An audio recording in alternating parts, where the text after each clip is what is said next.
We said it before and we'll say it again. We are the ones we've been waiting for. The Love Us campaign allows us to show up for one another.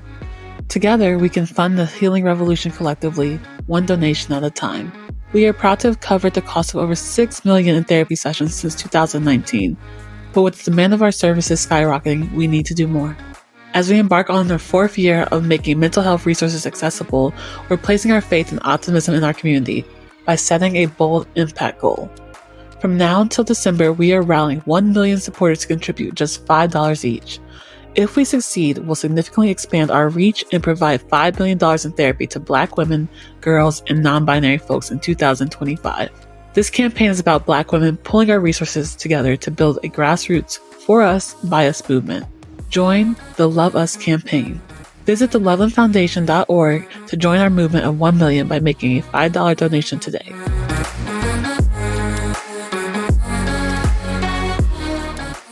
Tamika Lewis is the clinical director and founder of Women of Color Therapy.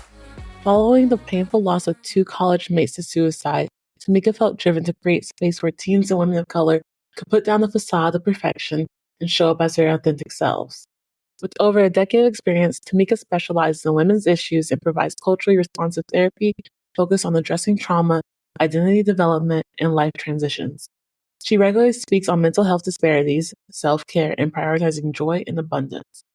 In February of 2024, Tamika opened the door to the WOC House, a boutique wellness center in Valley Glen, California. The WOC House has become a vital resource in community, offering workshops, therapy, and healing circles designed to uplift and support women of color. Hi, everyone. Welcome back to The Unfolding, presented by the Loveland Foundation. I'm your host, Rachel Keener, and today we are joined by the wonderful Tamika Lewis, founder of Women of Color Wellness Therapy. Tamika, how are you? I am so happy to be here talking to you today. Thank you. Yeah, no, I'm so excited. I know we met at the brunch back in March of this year, which feels so long ago. Wow. Yeah. Time has been flying.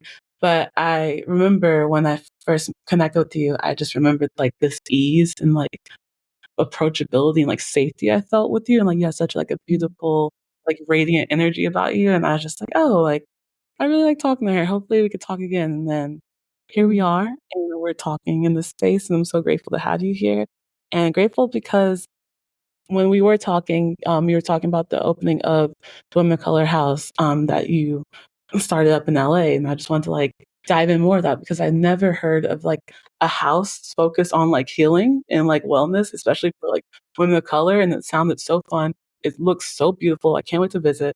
But I kind of want to get like your insight and like your perspective on like what went into like creating that house and like creating that space for women and just like diving in more about like the origin story, so to speak, of women of color wellness there. Well, it's just like so interesting because as you were describing me as far as like the ease and approachability, like that's exactly what we want this house and what people already kind of describe the WOC House to feel like. As soon as you walk in, it just feels like, I'm home. And I think, we did some really great time as a practice in an office in Sherman Oaks with clients building walk therapy. But I went on a trip in 2022 to Peru and did a plant medicine journey and spent a lot of time, like hours in a garden. And it was so healing. And I came home and I just thought, we gotta move it out of the office. We gotta find a space where like our clients could have the option of going out and putting their feet in the grass and sinking, just sinking their feet into the earth and adding that element of nature to the healing experience. And so I got back in 2022, just kind of planted the seed in my mind of like what I knew I wanted to see happen. And then I just sort of like, okay, God, let's see what comes my way. And then a friend of mine was selling his house and he's a really good friend and he believed in our mission and agreed to sell it to me for below market value. which in the area In that I LA mean, we're too. LA, these homes are like, $1 million homes. And he agreed to sell it to me for way, way below. And I was able to then start the journey of like trying to find funding to get this house. But I knew just the alignment of him and his belief, and then the series of people that I met along that funding journey, which was a whole thing. 2023 was probably one of my more challenging years. Mm. Just trying to make that Those both dream. years. What's that? I called it like the challenging years, like, oh, this is a growing year for me. Like this is a year Yeah, that like I'm gonna be yeah, putting in work. Yeah, and yeah, it finds yeah. what. Nonstop growth. But it happened, and we moved in February. And so ever since then, we've been doing all kinds of like workshops and did the plant medicine journey there. And we just hope to keep expanding and kind of spreading the word. No, I love that. I feel like, especially as like a mental health organization, nonprofit, where we love therapy and talk therapy, obviously, but there's so many other ways of healing and wellness and just like taking care of yourself.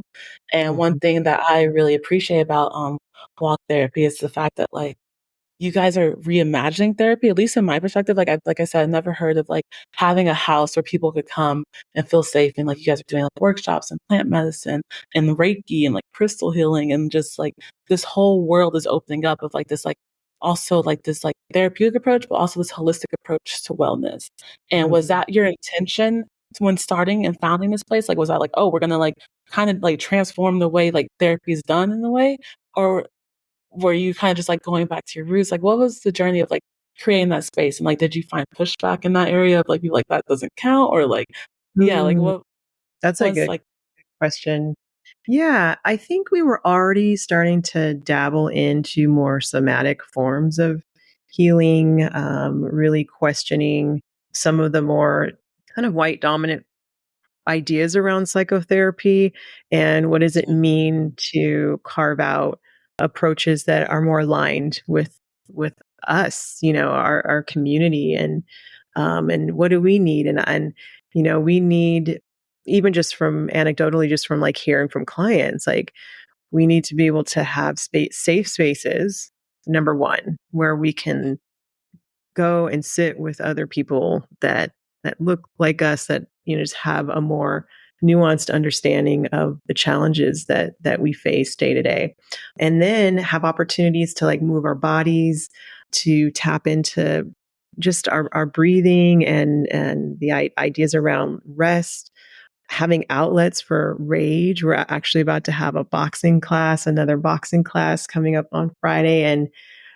the last one we had, I mean, it just felt so good, just to kind of let go, because we also, yeah, it's like we want people to find the balance and the peace, but we also like have this very real rage and intense energy in us that we carry. And so like, how do we find avenues to release that as well? You know, mm, so I feel like it's just been very well received, as far yeah, as that more holistic approach. I can see why. I mean, that seems great. I feel like so many times we kind of struggle with this idea of like what perfection looks like and like how we want to show up in spaces. And like we've talked a lot about like code switching and masking, especially with women and women of color, like with our emotions and whatnot. And like Mhm. having spaces where you can explore different emotions and like you said, in a safe space where you know you won't be judged for that seems so like key to like healing. So when you are like choosing these like different like outlooks and avenues, are you kind of going from the lens of like what you're hearing from your clients, or is it more personal of like what you want for yourself? I would say it's a little bit of both, because just this last two, I mean, oftentimes when we create a business or an idea, usually the client or the target audience is somewhat a mirror of us, Mm, and so my team could probably attest to this. Like many of our clients, we could very well like kiki with on if we could, like just like on the side or like hang out with because there's just so much there's a lot of like relatability, right? Or these are also like women who are aspiring to do really great things in their lives, but they just want to overcome certain mental blocks and heal from past traumas. And so yeah, I would say even just these last two workshops I participated in, and this very last one, like I was brought to tears just because my body, which as a healer and the one that's sort of like creating the container, like I have a lot of pent up energy sometimes, and it's just so beautiful to be able to like receive in this space and heal along with all of the other women that we're serving. So, Oh, it's so beautiful. Yeah, it's definitely interesting because I know, like, at least for me, like, I'm definitely not like a therapist, not licensed, didn't go no school for that. But in the space of like creative and social for the Love and Foundation, whenever like we're coming up with assets or trying to come up with like what we want to do as like an offering, I really like tap into like what I'm looking for and needing for myself, but also like what I'm hearing about like from the people we see in like our comments or like what people are engaging with on our social media and like what we're hearing like just around like people are talking about. And so one of the things that we are seeing like increasingly and like we see consistently like every year and especially towards like as we get to the holidays it's like feelings of like dealing with grief and like how to like move through grief and like live with grief. And I think grief is like one of those things that just it touches everybody in some way or shape or form, and like people's relationships are all different. And I know when I was reading your bio that part of the reason why you got into mental health space was like the loss of like two of your friends from college is through mhm. suicide. And I'm so sorry for those Yeah. losses because that sounds so like profound. But I guess just like how did you use that moment to like center like your calling, your mission to like help people in that mental wellness space? Yeah. I want to acknowledge an even more recent loss of a colleague who ran a, a really big chain of, she was in the psychiatry field. So she oversaw a number of practices that provided psychiatric services. And so that is probably the more recent thing that's kind of living in my body, just as seeing a colleague who's kind of caring and kind of leading the cause to know or to not have known what she was struggling with. And my roommates were also women where if you look at them on the surface, they looked like, I mean, we're talking, one was working on her PhD, the other one had just finished her MBA. I mean, they're just really like focused, maybe perfectionistic, just like hardworking women who were battling deep depression. And it really, it really threw me. Like at the time I was still in my late 20s and growing up, even though I felt traces of now what I understand were definite depression, it wasn't something that we talked about in our household. There was no real language around mental health issues, and so to like hear about it and to then have like just seen them, and then for that to I didn't know what to do with it in my mind, and in my body, and it triggered me actually going to therapy, and then uncovering a lot of things that I wasn't even facing. And it just made me think like how many other women out there are walking around with functional anxiety and depression and who are just really like not okay. And so I was at the time, this was about 2018. Well, no, it happened around 2014, 15 is when I started the practice, but then I shifted to the focus on women, really based on just those experiences. First off, apologies and so sorry for your loss of your colleague. Like, Yeah. yeah, just a moment for them. But you mentioned something about how it wasn't talked about in your household growing up, and like I think a lot of people can relate to that sentiment of just like it's hard to like talk about something when like you don't know what you're experiencing until like after the fact, and like how we try to bring in the conversation of mental health and wellness into now and like for future generations. And I know you have two beautiful children, and like how, I guess I wonder, how are you like talking about mental health now that you are like having a household and like raising kids in this house? Yeah, that's a really great question. I think the kids have really seen the whole range of who I am as a human. So I really don't, I'm a single mom. I've been raising them for most of their lives. And so we've formed a good little team.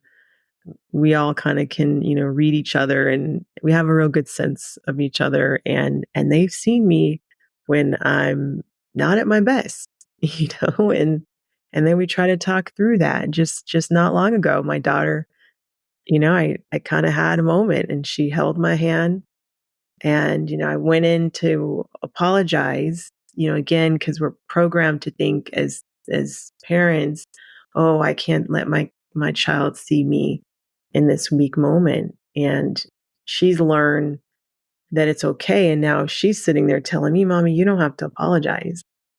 Like, just, it's okay. Just like let it go. And that felt like a really beautiful exchange. And just the knowing that I have at least taught them how to be able to sit with hard feelings Mm, and to be able to see hard emotions and to not panic, you know? yeah.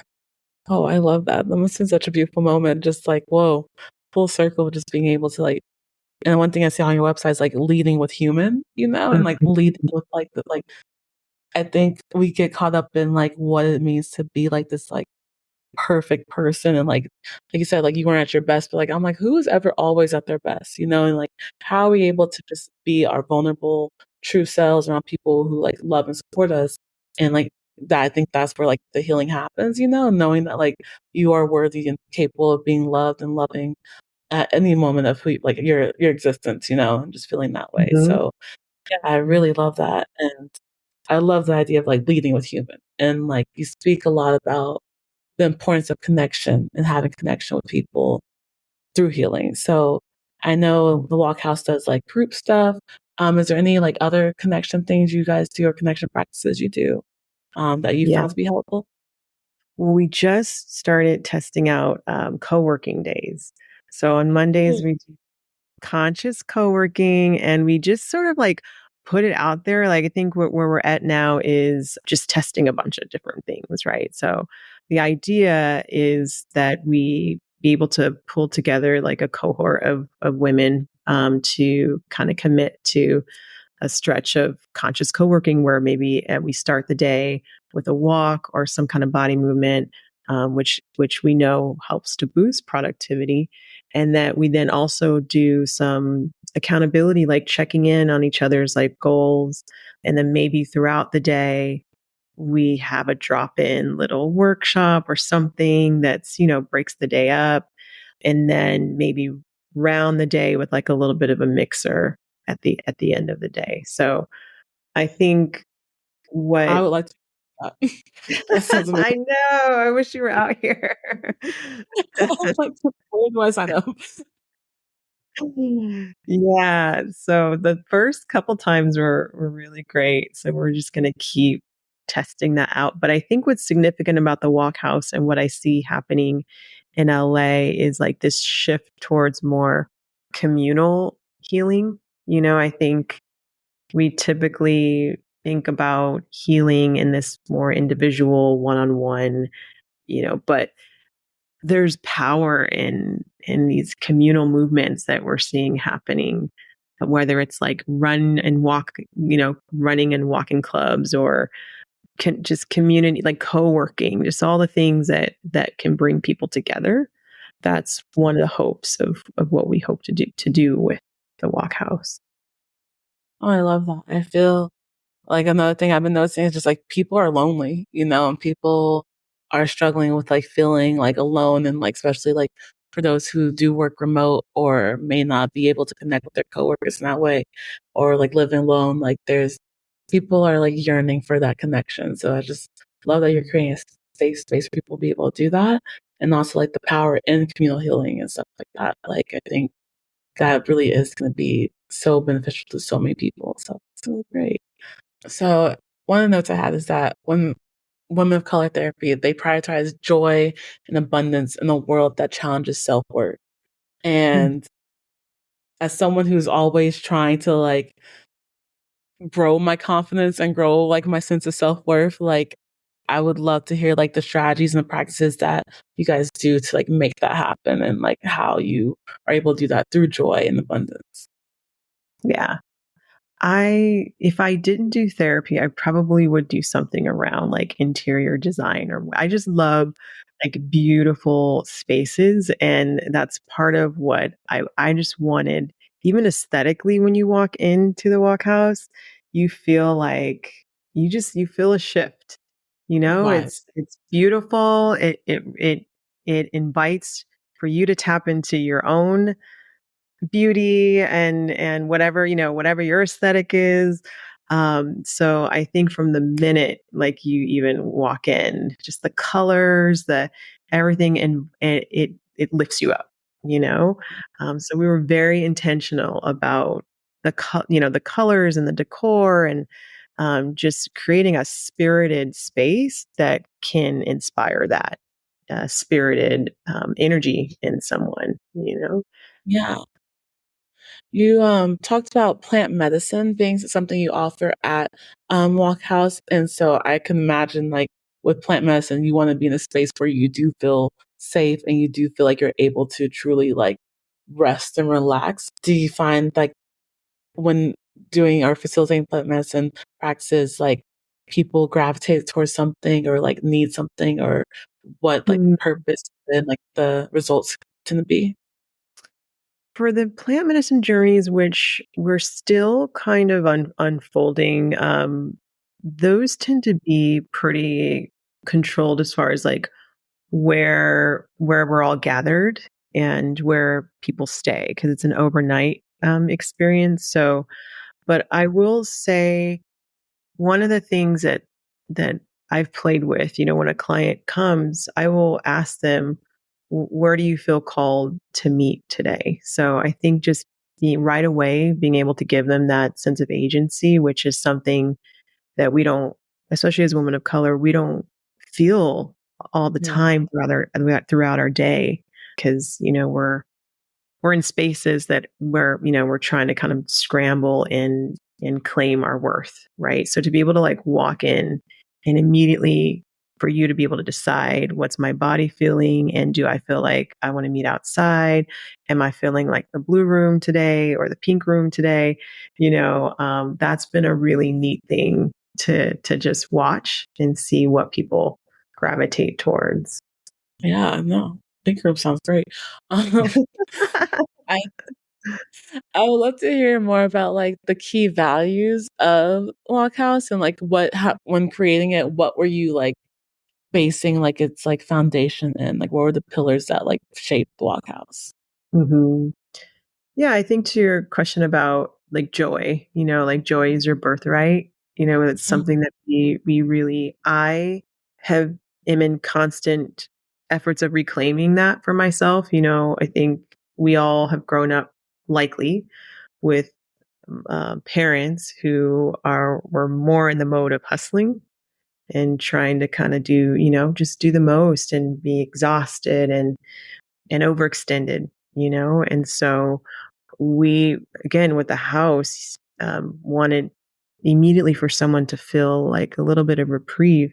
When you feel rested and you feel more spaciousness in your life, you can be more joyful, you can be more playful.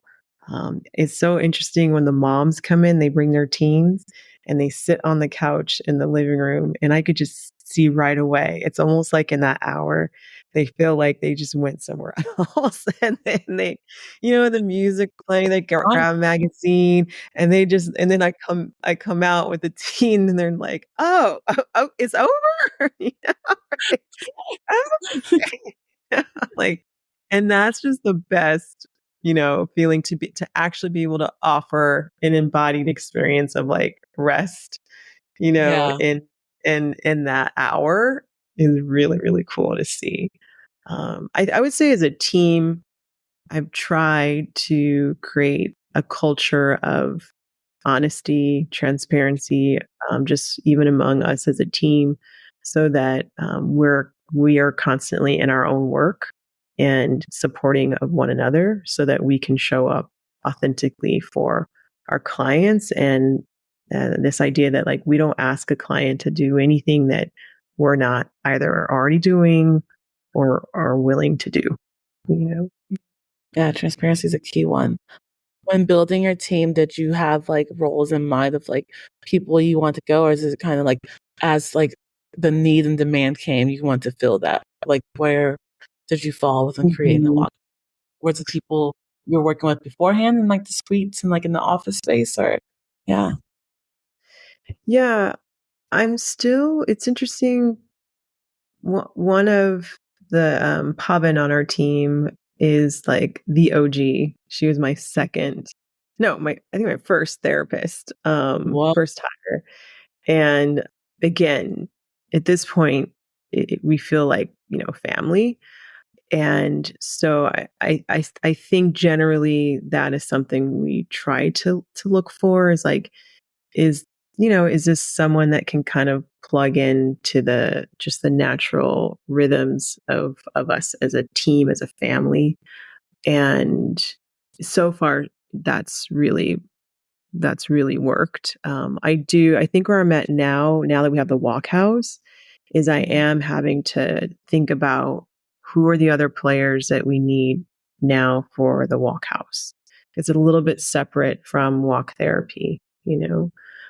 So like right now I have T Teresa, who she's an amazing yoga instructor who has been helping us, who I added recently, who's been helping execute like all the wellness events at the Walk yeah. House, all the workshops and things. And so I'm still having to figure out who else is going to be pulled together. I have some other amazing women who are helping with like the event planning branch of it. And so that team is still taking shape. Oh wow, can't wait to see where it ends up. It sounds like a really like kind group of people who are all working together for that one mission. You mentioned working with teens. I'm curious on how working with different generations plays, and like, do you notice a different need from teens versus adults, and like a commonality between the two? Like, what would you say that is? Mhm. Hmm. Let me think about it. As far as, I mean, yeah, obviously, like teens are facing different issues, but I think there are still like universal pursuits. Like I think we're still trying to pursue the feeling of like being enough, of feeling really seen, of trying to get kind of clarity on what is my path in this world, and how can I forgive the wrongs of my past, the things that people have done. So when teens come in, at least in my history working with teens, I don't see them as kids. I Yeah, really try to embrace them as just like another human who is on this journey along with me, right? And we're just trying to figure this thing out together. And I think they feel that among the whole team, like just that we're not trying to, that it's not like we're here and you're there. yeah, We're this just, hierarchy of people. yeah, yeah. Yeah. We're trying to understand you and then figure out how we can be the best. I don't want to say messenger, but just like facilitator of conversation, like with their parents, like help facilitate some of those hard conversations that they may not feel like they can have, right? Mm. So, but we do like for our teens to actually come in if they can versus virtual. It's just so much better. Yeah. Yeah. Are you someone who prefers like that in person type of connection over the virtual spaces? I am, I would say, just because I like to be able to like see what you're doing, like with your hands, your body. Like, it feels like a more intimate experience. Wow. But virtual can be just as effective as far as like the outcomes. Oh, I get that. I've only ever done the virtual therapy or telehealth therapy, and I'm Mhm. so curious and like exploring what in person, how that would be different. So I'm just kind of like picking people's brains. Like, have you guys done it before? Like, is there a difference? Like, do you feel more connected in that way? But I think it's like there's benefits to both. So I'm just trying to explore my own. But Yeah, I would say that a challenge right now, having gone through COVID, is many of our clients shifted to online. So now I think we're really trying to encourage, or I guess promote, the benefits of actually coming in, because now we have this physical space. So we want people to come in. Um, experience it. yeah. But it's people are now used to like I'm sure you, even if you had a bomb therapist at, that you could see in person, it's still so comfortable to just kind of be at home and log in. Yeah. Definitely. Really, but I am trying to, like, sit on the edge of my discomfort, as my sister would say, and, like, I think, like, part of it is just, like, oh, like, if I'm in person, I'll truly be seen, you know? And I think, like, even, like, sometimes in therapy, like, I have the struggle of, like, trying to, like, perfect myself for my therapist or, like, be, like, a better version of myself. I'm just like, "How's that gonna help me if I'm, like, hiding?" You know? And I feel like Mhm. sometimes, like, you just in person to feel that, like, sense of, like, I don't know, trust or even just, like I don't know the word I'm looking for is, but just, like, that sense of, like, connection with them, the in-person connection, you know? Mhm. Mm. Yeah. But, no, one of our themes this year is self-discovery and something we've really been exploring, especially in each of these conversations we've had on the unfolding. But I'm curious as, like, someone who is a healer, like, the strategies and the practices that you help women, especially women of color, on their journey self-discovery and, like, how to, like, have them tap into that. Yeah, that's a good question. And this is what distinguishes us, I think, as a practice that focuses on, women of color being a therapist of color, is understanding or starting with like orientation. For me, I start with like orientation to time. Like, are you Mm, someone who is kind of more hangs out in the past, present, or future? That gives me a sense of kind of, just how you move, how you think, but also orientation to identity, to our, whether that's ethnicity, gender, class, all those things, right? To actually like look at the structural aspects of our environments and the spaces we move in.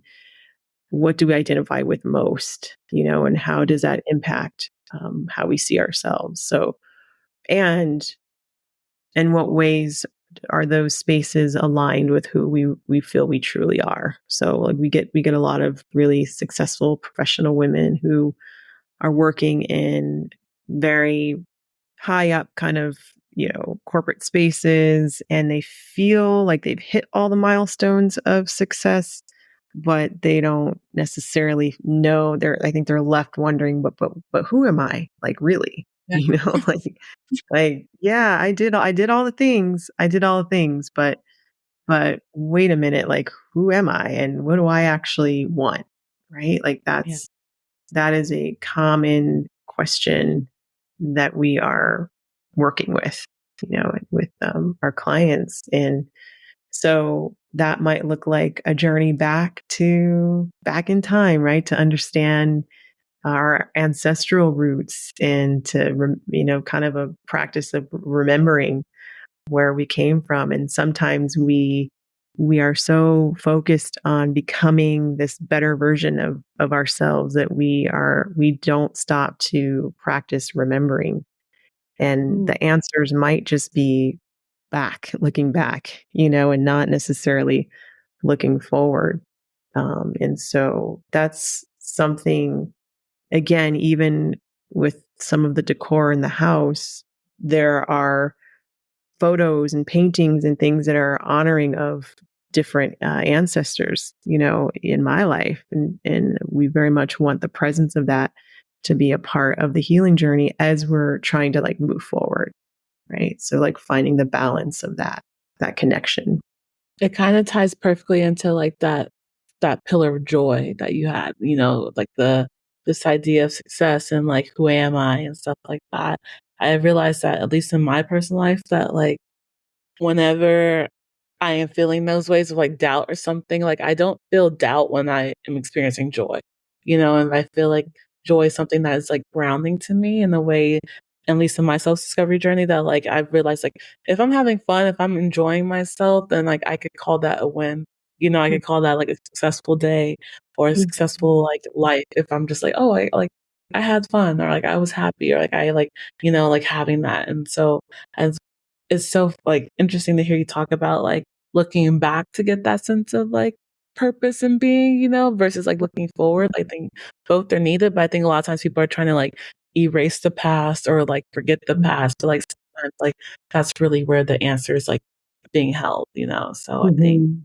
really grateful for that insight you provided and, like, what And I you've think been. that's what, like, having a good therapist, I think, is having someone that can call out like those kinds of nuances and the ways that we're forgetting or being able to pick out, at least find the gems, in the chaos, because not all of our past, not all of it was bad.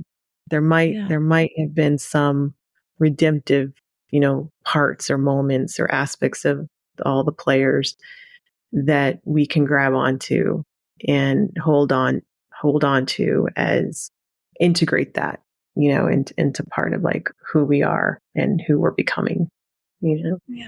No, I think also I'm curious because like I know we've been talking like as you as like the healer, you as a therapist, but like you as the human, like how has like self-discovery played a role in your healing and like how do you find like places of joy for yourself and like in that space?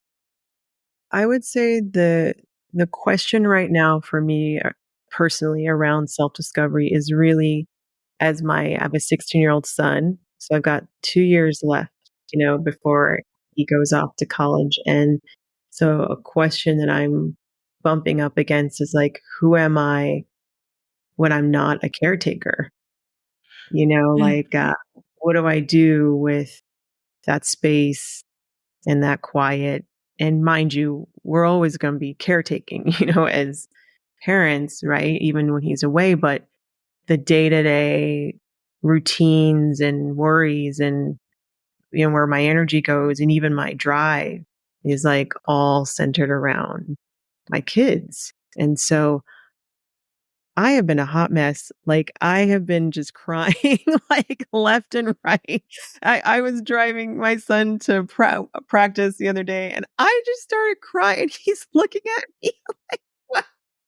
Like, "Ma," I mean, just I'm feeling it. It's about to happen, and even though I have lots of things that I know I to do, I have lots of, and I'm excited, right? But I don't know. I don't know entirely who that woman is when she's not caretaking, and that is who I'm still trying to get to know.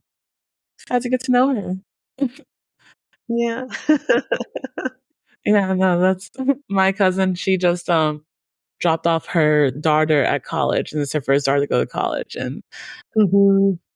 we're so close, and so she was, like, texting, feeling group chat, just like, "I've cried 3 times a day," and she's just here filling her groceries with Eggo waffles, I'm just like it's just, like, 2 realities are happening, but, like, it is a big question, like, what happens? But I think it's exciting to know that, like, you have raised someone who's able to be good, like, on their own, and, like, always you're gonna be caring and, like, loving and thinking about them, but just like that so hopefully you feel a sense of relief knowing that, like, you did good, and, like, you've led them to success and, like, you're always gonna be in their corner. Because yeah, just, like, even just talking to him, like, I know your son's an amazing person, like, I know that he is gonna be so great wherever he goes, and so I'm excited for who you are once you get that, time and energy back to you. Mm, yeah. We shall see. We shall see. I'll check in. I'll see how it's going. But yeah, I might we're just wrapping like flat out just like sleeping for I don't know, right? rest, honestly. Hibernate. Take a moment of just rest and enjoyment. Just be okay. I guess I'll practice for a minute. No, we're wrapping up with our time, but I wanted to just say thank you for just taking the time to talk to me and Mhm, just share your journey, and just want to give you space to share like where our listeners should go to like find you and also support Walk House, and like any little mhm. plug you want to make, please let them Yes. know. Thank you. Thank you for this opportunity. It's you're just so full of light. Just like hanging out with you. It's just like a delight. Thanks. So thank you. And I appreciate Loveland because we actually have clients, that we're able to see because of Loveland. So have been just a fan and supporter of Rachel and all the amazing work that you guys are doing. Our website is WOCtherapy.com. And so for anyone looking for counseling support or even just wanting to find out about our events, you can go to our website, and then our Instagram accounts are WOC House, so WOC House, which is new because we're now the house, and then we have WOC Therapy that is on Instagram as well. So that's where people can, just stay updated.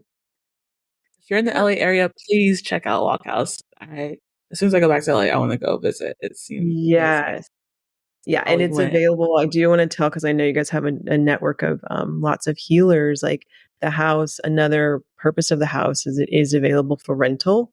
So we've had some other coaches and healers rent the space to host their own retreats. So that is another opportunity that's available for someone if they wanted to rent it by the hour or half day or full day. That's an option. So many great options. Great resource. Check out Walk House, y'all. It's amazing. Thank you again, Tamika. It's been so great having you. Thank you. And I will be checking in on you. So I'm excited. Okay. Okay. Bye, everyone. Bye. Thank you all for joining us for a very special episode of The Unfolding, presented by the Lovin Foundation. At the Lovin Foundation, we are committed to showing up for communities of color in unique and powerful ways, with a particular focus on Black women and girls. Our resources and initiatives are collaborative, and they prioritize opportunity, access, validation, and healing. Since our founding, the Therapy Fund has provided financial support for therapy to over 13,000 Black women, girls, and non-binary individuals across the country. This year, our goal is to provide free therapy to at least 6,000 more. If you'd like to join us and invest in generational change, visit our website at thelovinfoundation.org for ways to give. To stay updated on new episodes and any future programming, follow us on Instagram and Meta, or check out our website at thelovinfoundation.org.